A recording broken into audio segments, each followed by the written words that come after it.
রাম ভাই লোক শুভ সকালে স্বাগতম সকলকে আমার ভিডিওতেও সকলকে স্বাগতম। আমার ভিডিও বলে কিছু নেই, জাস্ট পার্সোনালি আমার ফেসটা আছে বলে আমি আমার ভিডিও বলি। ওয়ার্ডগুলো আমার নয়, এই ওয়ার্ডগুলো অনেকে ইউজ করেছে, আমিও সেরকম ভাবে ইউজ করছি। ভগবানের তৈরি এই ওয়ার্ড। কারা কারা উইন্টার সিজনে কি কি চ্যালেঞ্জ নিয়েছো কমেন্টে জানিয়ে দাও।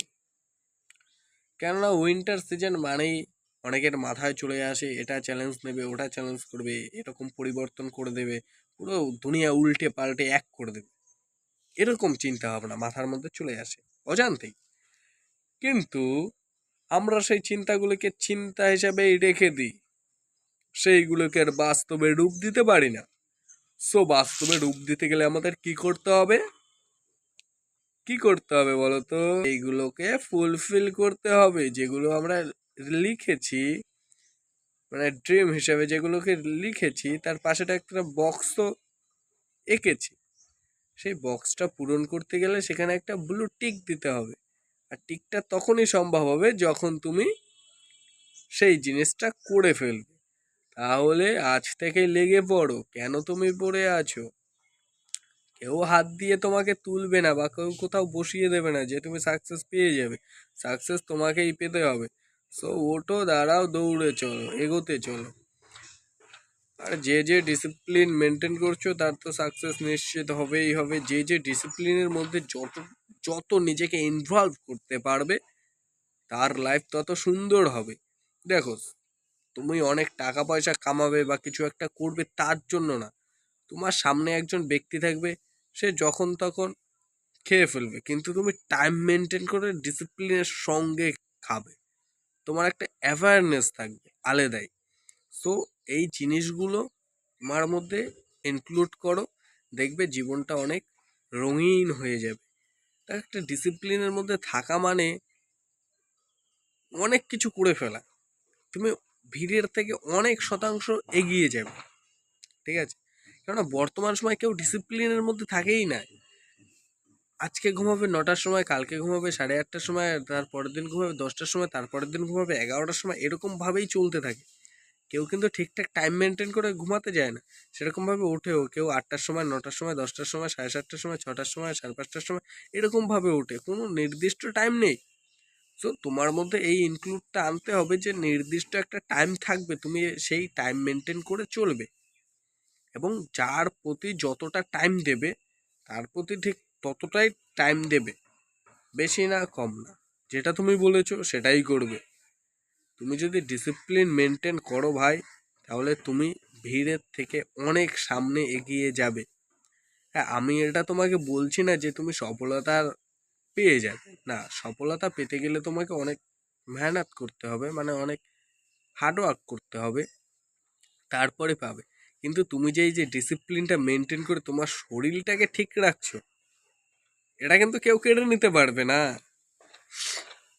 দেখবে অনেকে একটা বয়সের পরেই শুধু মেডিসিন খেতেই থাকে, কিন্তু তুমি যদি তোমার শরীরটাকে ডিসিপ্লিনের মধ্যে আনো, ঠিকঠাক ব্যায়াম, ঠিকঠাক খাবার দাবার, ঠিকঠাক টাইম মেনটেন করা, তাহলে তুমি সবসময় সুস্থ থাকবে। সো এখন তোমাদেরকে আমি একটা কথা বলতে চাই, সেটা হচ্ছে গিয়ে, মানে বিশেষ করে ছাত্রদেরকে বলতে চাই, যাদের বয়স কম এবং রক্ত গরম, তাদেরকে একটা কথাই বলতে চাই, তোমরা অযথা নিজেকে নোংরামির দিকে নিয়ে যাবে না। এটা যারা যারা এটা নিয়ে আলোচনা করে তারা তারা ভুগেছে, এবং তারা তারা এই বিষয়টা সম্পর্কে রিসার্চ করেছে, তারপরেই তারা তারা বলে যে এতে কোনো বেনিফিট নেই, তোমাদেরই জীবন নষ্ট হবে, এবং সেটা তুমি পরবর্তী সময় বুঝতে পারবে যখন কিছু করার থাকবে না। সো এখন তাই যে যা বলছে এগুলো একটু শুনতে হয় মন দিয়ে, এবং নিজেকে রিসার্চ করতে হয় যে এগুলো কি ঠিক আদৌ। এই যে অনেকে মাস্টারবেশন করছে বাচ্চারা, যারা ছোট ছোট বয়সেই শুরু হয়ে যাচ্ছে, এগুলো কিন্তু একদমই উচিত নয়। আমাদের ডাক্তার মেডিকেলের দিকে এটাকে বলে সপ্তাহে একবার করলে অসুবিধা হয় না, মাসে 4বার করলে অসুবিধা নেই। আমি বেসিক্যালি বলবো এগুলো একদমই করা উচিত নয়।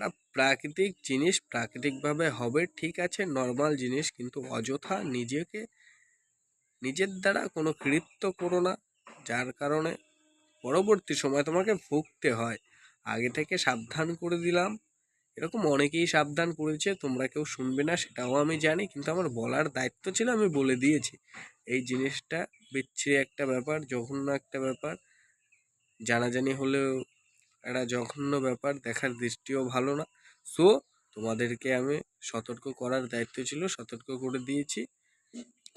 এগুলো দিয়ে এইসব করলে তো অনেক সমস্যার দেখা দেয়, সেই সমস্ত তোমরা বুঝতে পারবে না। বুঝতে পারবে ঠিক যখন বয়স হয়ে যাবে, যখন কিছু করার থাকবে না, ঠিক তখন বুঝতে তো অবশ্যই পারবে একদিন, এবং বুঝতেও পারবে কেন হচ্ছে, কি কারণে হচ্ছে, কোন দোষের কারণে হচ্ছে। সো